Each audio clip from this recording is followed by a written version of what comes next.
When Britain stood on the brink of invasion, its last hope might have been an aircraft made of wood and glue. It was created in secret, in workshops where engineers worked without sleep, preparing for everything to collapse overnight. It was a fighter that was never destined for fame. It was built for a world where there were no factories, no metal, and no time left. Its pilots were to take to the skies knowing that they might not return. It was supposed to be a weapon of desperation, but fate intervened. Why did this plane, designed to save Britain from disaster, never see combat? And how did one government decision turn a survival machine into a forgotten legend? The sky became a battlefield long before tanks reached Stalingrad or ships clashed at Medway. When World War II began, it became clear: those who control the air control the future. But the air demanded sacrifices, not just human, but technical. Countries drawn into the global conflict were losing not only people but resources. Factories drowned in fire, aluminum and steel became more expensive than gold, and engineers, accustomed to drafting for the ideal, were now drawing for survival. Thus was born a concept that itself sounded like a desperate sigh: the emergency fighter, a machine created not for perfection but simply to exist. In those years, every minute and every ton of raw material was too costly to dream of beautiful aerodynamic lines. The need was to fly, shoot, and fall later than the enemy. While some nations sought a balance between power and speed, others simply tried not to disappear from the map. This became especially evident towards the end of the war when Germany, showered with bombs and deprived of fuel, threw its last efforts into creating what it would call the emergency fighter program, not Jaeger program. It was madness mixed with despair. Designers drew planes out of plywood, paper, and fiberglass, dreaming of a miracle that would turn the tide of history. They designed jet and rocket-powered aircraft that were supposed to surpass everything the enemy had, though often they lacked even the gasoline to get them airborne. Among these machines were strange, almost fantastic creations: the Heinkel He 162, Ba 349 Natter, and Blohm & Voss P212. They looked like machines from the future, but were born in workshops where engineers hid under the sound of sirens and the roar of collapsing roofs. Germany tried to squeeze the last drops out of science, creating technology that was meant to defend not an empire, but ruins. These were planes of one hope: short and final. And yet, even in this chaotic race for the sky, paradoxes were born. While Berlin was building jet marvels, their opponents looked at the sky from another perspective, that of simplicity. After all, if you don't have enough metal, you can make a plane out of wood. If there are no factories left, you can build a workshop in a barn. The logic of survival knew no pride. It demanded solutions. And somewhere in the West, across the gray waters of the English Channel, this idea began to seem more than just hypothetical. Britain, which seemed an unassailable fortress, felt the enemy's breath. After the fall of France, the sky over London was ablaze. Neighborhoods burned. Warehouses and aircraft factories that assembled Spitfires and Hurricanes became targets. It suddenly became obvious that if even one major aviation center were destroyed, the island would be defenseless. During that period, not only were heroic legends of the Royal Air Force born, but also troubling thoughts in engineers' offices. What would happen if, tomorrow, there was simply nothing left to fight with? Thus arose a question for which there was no ready answer. Could Britain defend itself if it found itself in the same position as Germany? If resources ran out, if metal became a luxury, and every part was more valuable than a weapon? In these thoughts, the idea of an aircraft was conceived, one that would be cheap, quick to assemble, and simple enough to fly even when everything was collapsing. And though on paper it seemed insane, sometimes insanity saved nations. Thus began the story of the wooden but tenacious fighter, a machine that would later be called the Miles M20 or the emergency Spitfire, an aircraft created not out of a desire to surpass the enemy, but out of fear of being left without weapons. Its birth was not a triumph of technology, but a cry of common sense. Better to have a simple machine than to look at the sky unarmed. It is from this point that one of the most underrated decisions of World War II begins, a story where desperation turned out not to be a weakness, but a source of engineering courage. When Germany realized that the war was spinning out of control, the sky became its last stronghold and its final illusion of salvation. Factories were still smoking, cities were collapsing under carpet bombing, and propaganda continued to speak of the Wunderwaffe, wonder weapon, that was supposed to restore the Reich's superiority. In reality, it was not a miracle but an agony from which machines balancing between genius and madness were born. It was at this time that the word Notjäger, emergency fighter, sounding almost like an incantation, appeared. It was an attempt to survive in a world that lacked everything: aluminum, gasoline, and pilots. Designers accustomed to precise lines now drew compromises. How to make an aircraft if you don't have metal? How to get it airborne if you lack fuel?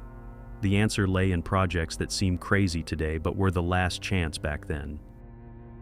On military test sites and in half-empty workshops appeared aircraft more like fantastic dreams than combat machines. The Messerschmitt Me 163 Comet rocket plane, which took off almost vertically, scorching the sky at a speed unmatched by anyone in the world, yet had only minutes of fuel reserve. Its pilots flew like arrows, one dash up, one attack, and back to the ground. It was a suicide plane, but it was seen as a sign of technical superiority. Then came the Heinkel He 162 Volksjäger, People's Fighter, which was supposed to be assembled from plywood and simple metal in ordinary workshops and piloted by boys from the Hitler Youth. It was light, fast, and dangerous not so much to the enemies as to its own pilots. Engine problems, cracks in the structure, mid-air fires. None of it mattered if the plane could be built in a matter of weeks. Each new prototype was a step deeper into despair. And then the BA-349 Natter, a tiny rocket fighter launched almost vertically, like a projectile. The pilot sat in a cramped cockpit, knowing there was little chance of return. It would take off, attack, and the pilot was supposed to bail out before the apparatus crashed. It was not a plane, but a symbol of how far a country, pushed to the brink, could go. These machines were a reflection of an era where calculation yielded to fanaticism.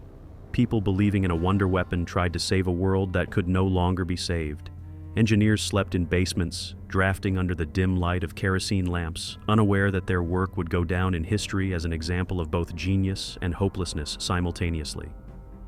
All of this was born from the terror of tomorrow, from the fear that the country would be left without a sky, from the understanding that when the enemy is at the gates, it doesn't matter what the plane is made of: metal, plywood, or dreams. Germany paid dearly for its experiments, but they revealed a terrible truth to the rest of the world. When survival is at stake, even civilized nations are ready to build machines of madness. And somewhere across the channel, in foggy British offices, this truth was also heard. While Germany threw wooden rockets and jet wreckage of hope into battle, Britain asked, what if all this happens again but on our soil? What if the factories in Coventry and Southampton are destroyed? What if there are no more Spitfires in the sky? Could they, like the Germans, build a wonder plane from scratch, but not out of fanaticism, but cold calculation? Thus began a story where British engineering faced the same challenge as German, but chose a different path. Not the path of madness, but the path of simplicity. A machine not intended to amaze the world with speed, but capable of simply getting airborne when everything else was impossible. Summer 1940. Europe is engulfed in flames. France fell faster than anyone expected. And now, on the other side of the English Channel, the reflections of the fires of Calais and Dunkirk glimmer in the dark waters. Britain stands alone.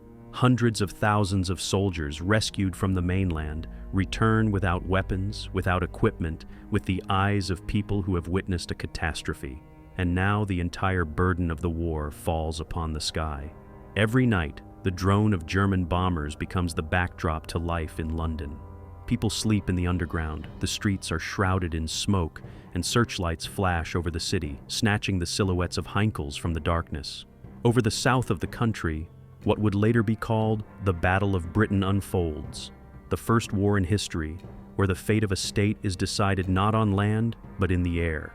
Spitfires and Hurricanes become the only barrier between Britain and a German invasion.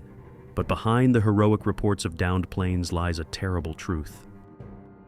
Production cannot keep up, factories work around the clock, but every bomb falling on an industrial center could be fatal. One successful raid, and the flow of new fighters would dry up. In the corridors of the Air Ministry, the impossible is beginning to be discussed. What to do if, tomorrow, there are simply no planes left? It was then that the little-known firm Miles Aircraft, which had previously dealt with training and civilian aircraft, entered the scene. In the eyes of military bureaucrats, it seemed like a minor player, but its engineers had something that giants like Supermarine or Hawker did not: flexibility and the courage to think outside the box. Their designer, Walter Capley, had long cherished the idea of creating a light and cheap fighter that could be built from simple materials, without rare alloys and complex systems. A machine that could be assembled anywhere, even in a hangar outside the city. In normal times, such a proposal would have seemed absurd. No one would have wanted to replace a Spitfire with a wooden aircraft with a fixed landing gear. But in the summer of 1940, Britain could not afford the luxury of arrogance. German radio broadcasts were already promising an imminent invasion. The whole country was preparing for the worst. Beaches were mined. Anti-tank obstacles stood in the fields, and even church bells were ready to sound the alarm. In this atmosphere of desperation, Capley's proposal suddenly ceased to seem insane. After all, his goal was simple: to give Britain a backup plan if everything collapsed tomorrow, a plane that could be made quickly, cheaply, and in large quantities. Not perfect, not beautiful, but ready for battle. In July of that year, Miles Aircraft got a meeting with representatives of the Air Ministry. In the crowded office, smelling of tobacco and damp papers, the question upon which the fate of the project depended was asked: "How long do you need to build a prototype?" "No more than 3 months," replied Capley. And at that moment, no one yet knew that his team would do it even faster. While anti-aircraft guns roared over London and Royal Air Force pilots kept their diaries right in the sky, in the quiet town of Reading, work began that could have become Britain's salvation. Thus was born the idea of the emergency Spitfire, the Miles M20, an aircraft created not from a desire to surpass the enemy, but from the fear of being left without weapons. Its birth was not a triumph of technology, but a scream of common sense. Better to have a simple machine than to look at the sky unarmed. It is from this point that one of the most underrated decisions of World War II begins, a story where desperation turned out not to be a weakness, but a source of engineering courage. Almost everything in this machine was designed for 2 things: speed of manufacture and economy of materials. Walter Capley and his team abandoned the excesses that make a plane beautiful on paper but slow to build in workshops. The frame, where possible, was switched to wood and plywood. Not because it was fashionable, but because wood was always available, and workers were instinctively familiar with it. Hydraulic systems, requiring rare pumps and tubing, were replaced with simple pneumatic drives. They eliminated the retractable landing gear and gained more free volume in the wings for armament and ammunition. Every technical decision was a compromise, but a compromise toward the side where the country gained a chance to survive. The design was conceived to reduce assembly time to a minimum. The engine was placed in a compact module, later nicknamed the Power Egg. All necessary components, radiator, engine mount, were packed into a single box that could be quickly inserted into the fuselage opening. This eliminated the need to run long lines throughout the body and accelerated engine replacement in case of damage. In theory, a ground technician, even with minimal qualifications, could remove the egg in a matter of hours and install another, which was critically important in the conditions of an air war and frequent raids on factories. The armament followed the same logic, many cheap striking elements instead of one expensive one. 12 machine guns were included not to impress enthusiasts, but to provide a chance to penetrate armor and disable the target through sheer volume of hits. The machine guns were positioned so that their installation did not require complex boxes or mechanisms. The ammunition was stored directly in the wings, where there was no need to arrange bays for avionics and complex hydraulic systems. This increased range and autonomy with minimum expenditure. Work on the prototype proceeded at a pace close to frenetic. Blueprints were born in parallel with the fabrication of blanks. The experimental workshops were turned into makeshift assembly lines. This approach was possible due to the small size of the enterprise and the absence of the bureaucratic chains that drag out development for years. The result was shockingly fast. In a matter of weeks, the team flew a machine that little resembled a soaring symbol of engineering elegance, but which perfectly matched its purpose, to be accessible and mass-producible. Finally, the most important quality was the human factor. The plane was designed so that it could be operated by an ordinary pilot with minimal training and technical staff with basic repair skills. A simple instrument panel, a minimal set of life support systems, and convenient access to components. All this turned the M20 into a tool that could be quickly deployed in any aviation center, even one operating in secretly established workshops. At a moment when the existence of the island's air defense was at stake, it was precisely such solutions that could give an advantage, not in the beauty of the machine, but in its real ability to be produced and flown. Autumn 1940. The sky over Britain is burning, but in Reading, at a modest airfield that smells of fresh paint and glue, something is born that the newspapers aren't trumpeting. The Miles M20 is ready for its first flight. It was assembled in 2 months, an almost impossible deadline, considering that the country is at war and every bolt has to be acquired with effort. The designers smile tiredly. It's cold in the workshops, but the Merlin engine is warming up steadily. The test pilot gets into the cockpit, where pencil marks are still visible. One push of the throttle and the wooden fighter, born out of fear, lifts off the ground. It flies surprisingly easily. Despite the simplicity of its form and cheap materials, the M20 does not behave like a compromise. At altitude, it is stable, smooth in handling, and at the same time faster than even the engineers expected, about 350 miles per hour, 563 km/h. This is less than the Spitfire, but slightly more than the Hurricane. The pilots acknowledge the machine is obedient, reliable, and, most importantly, simple. What was conceived as a backup option suddenly looks like a real alternative. Test flights take place under the anxious wail of sirens. London is bombed every night. When explosions rumble in the south, engineers stand on the concrete runway in Reading, their eyes glued to the horizon line where the wooden silhouette disappears. The M20 returns without incident. The reports write, "Good handling, simple to repair, mass production possible."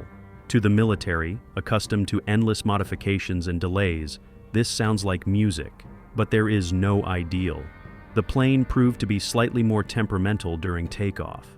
The short landing gear and low clearance forced the pilot to be cautious. Otherwise, the risk of a stall on takeoff was high. Moreover, it was inferior in maneuverability, especially at low speeds. In combat against an experienced adversary, this could be a problem. And yet, the overall picture looked unexpectedly positive.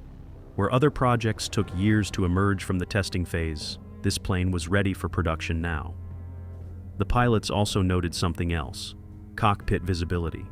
The M20 had an almost panoramic cockpit with a bubble canopy, giving excellent visibility forward and down. Pilots said that seeing the enemy in advance was already half the victory. The Merlin engine provided enough power for a good rate of climb and smooth flight even with a full load of armament. The fighter held confidently in the air and did not require constant corrections, a rarity for a machine assembled in haste. For a short time, an idea even appeared at the RAF headquarters. Perhaps this aircraft would become the very reserve that could be produced in case factories were destroyed. Calculations lay on the tables, showing that M20 production could be rolled out in dozens of small workshops, not just in large factories. Its assembly required fewer rare alloys, fewer specialists, and less time. Everything spoke in its favor. But outside, it was still war, and time decided everything. Every day brought news of new raids, and although the Battle of Britain was approaching a turning point, the threat of invasion remained. No one knew what tomorrow would bring. If the Germans landed on the shores of Kent, if the factories in Southampton and Coventry burned, Britain had to have at least one ace up its sleeve, even a wooden one. The Miles M20 was ready for this scenario. It just had to wait for its moment. By the beginning of 1941, the sky over Britain had become calmer. German raids had not completely ceased, but the scale of the Battle of Britain was behind them. The Royal Air Force had endured, and with it, the industry had endured. The factories in Coventry and Castle Bromwich were back up to speed, and the assembly lines for Spitfires and Hurricanes were no longer interrupted by bombings. It seemed the worst was over, but it was then that everything ended for the Miles M20. Not in battle, nor in fire, but quietly and absurdly.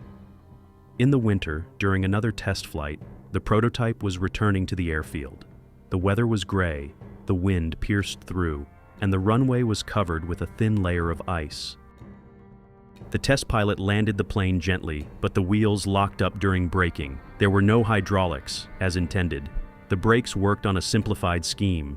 The machine lost control, skidded off the runway, and, sliding across the frozen ground, went into a ditch with a dull crunch, stopping in a muddy trench. No one was injured, but the fuselage cracked, the longerons warped, and the single prototype was put out of action.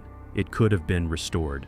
The wooden structure allowed for quick replacement of damaged elements, and within a few weeks, the plane could have been airborne again. But there was no longer any need. The British government, which had recently considered the project a lifesaver, now had other priorities. The factories were not destroyed, metal was flowing smoothly, and combat fighters were being produced in sufficient quantities. The Miles M20 was no longer needed. Its purpose was closely linked to a catastrophe that never happened. Thus, the plane created for a last chance proved to be superfluous, precisely because Britain did not miss that chance. Its existence lost meaning with the disappearance of the threat for which it was born. Shining metal machines were back on the assembly lines, the pride of the Royal Air Force, and the wooden fighter, assembled in case of the end of the world, became a reminder of the fear that, fortunately, never materialized. When Miles aircraft engineers dismantled the damaged fuselage, no one argued. Everything it was supposed to prove, it had already proven, that Britain could be ready even for the worst. But precisely because the worst did not come, it was quickly forgotten. In the reports, the project was designated dryly. Tests completed, further development not required. And yet, there was something symbolic in this decision. The Miles M20 became a victim of its own success, a plane that was born in panic but arrived at the moment when panic was replaced by confidence. It was created for war but caught its turning point. When the sky cleared of the threat, there was simply no place for it. The idea did not die with the first prototype. It transformed. The military saw the M20 not just as a reserve machine, but as a tool for a highly pragmatic tactic.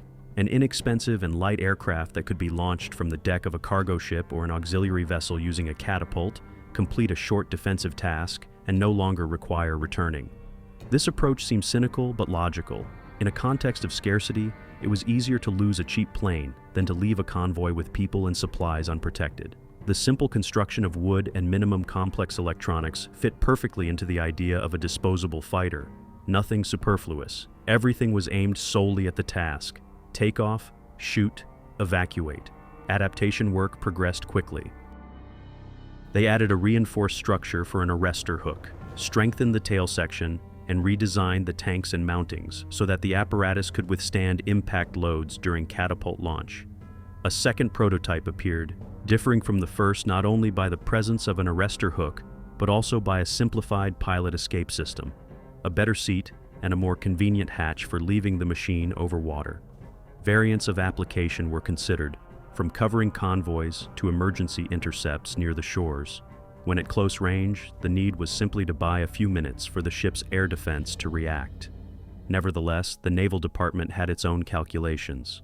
The fleet had reserve Hurricanes on hand, old, proven, and already familiar to deck fighter crews. It was easier to adapt them for naval service than to roll out mass production of a new design with the necessary testing and refinement. Furthermore, the command assessed the risks to pilots and the logistics of evacuation. The disposable concept looked more like a last resort than a systemic practice, and the authorities did not want to adopt it widely. Economic and organizational arguments outweighed technical enthusiasm. In the end, the project got another chance, but no more than that. The second prototype passed testing and showed acceptable survivability and ease for catapulting. However, adoption into service did not follow. The decision to use existing machines proved more pragmatic. It was easier to modernize already established production and fleets than to launch a new line in the midst of war. The M20, which could have become a symbol of extreme adaptation, once again found itself out of place. This chapter of history remains quiet but important. It shows how the flexibility of military thought can give rise to unexpected solutions, and also how bureaucracy, customary practices, and fleet priorities can bury even promising ideas. The aircraft, created in anticipation of the end of the world, received a final, not dramatic, but bureaucratic. And in this, its fate coincided with many projects of that war. Born out of fear, they either changed the course of battles or quietly retreated into the archives, leaving a trace in the blueprints and memories of those who worked on them. The story of the Miles M20 is not just a tale of an aircraft that was too late for the war. It is a parable about how sometimes the world is saved not by heroes, but by fears, not by victories, but by preparation for the worst. Its appearance was a reflection of that special trait that has always distinguished Britain, the ability to prepare for catastrophe with a cool head and quiet persistence.